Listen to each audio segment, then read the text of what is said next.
ఈరోజు ఇదైతే డబిల్గూడ గ్రామంలో మైత్రి మూవీ డిస్ట్రిబ్యూటర్ అంట రవివర్మ గారు దళిత భూములు కొనుక్కొని మరి మీ భూమిలో గోరీలు అడ్డొస్తున్నాయని చెప్పి మరి వాళ్ళని అడిగితే ఇయ్యమన్న కారణంగా వాళ్ళ మీద కక్షగట్టి ఈరోజు రాత్రికి రాత్రే ఆయన మనుషులతోటి వచ్చి అస్థికలు తీసుకుపోయేటువంటి సంస్కృతి ఎక్కడిది? ఈరోజు ఏదైతే ఒక ధర్మానికి, మా హిందూ ధర్మానికి, మా జాతికి చాలా అవమానం. ఆస్తికలు అమ్ముకునేటువంటి సంస్కృతి ఎక్కడ లేదు.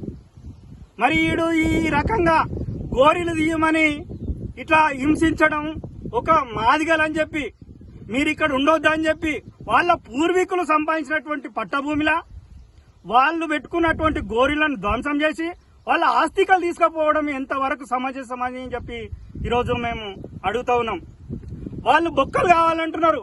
వాళ్ళు బొక్కలు ఎక్కడైనా తీసుకుపోయి వాళ్ళ భర్త అత్తమామ సంపాదించినటువంటి భూమిలా వాళ్ళు పెట్టుకుంటే ఆస్తికలు మాయం చేయడము ఎంతవరకు సంబంధించమని చెప్పి ఈరోజు అడుగుతా ఉన్నాం.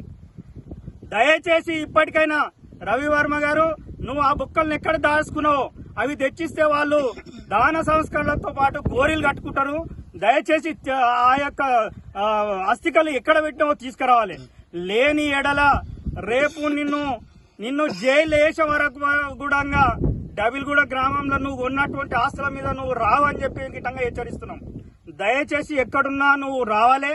నిన్న నుంచి ఫోన్లు చేసినా నువ్వు రెస్పాన్స్ ఇవ్వడం లేదు. పోలీస్ స్టేషన్ లో కేసు బుక్ అయినా గానీ పోలీసు వాళ్ళ గిట్టంగా నువ్వు స్పందించడం లేదంటే నువ్వు ఎంత నీ డబ్బులు ఉంటే నీ దగ్గర పెట్టుకోగాని నువ్వు పేద ప్రజలతోటి, దళితులతోటి ఈ రకంగా గుంజుకునేటువంటి సంస్కృతి నీకు వంట పట్టింది. తప్పకుండా బిడ్డ నిన్ను జైలు వేసేంత వరకు మేము ఊరుకోము.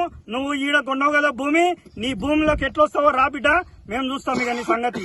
రేపు గనక పోలీసు వాళ్ళు తెచ్చి అరెస్ట్ చేయకపోతే ఏసీపీ ఆఫీస్ ముందు మేము ధర్నా కార్యక్రమం నిర్వహిస్తామని చెప్పి హెచ్చరిస్తా ఉన్నాం.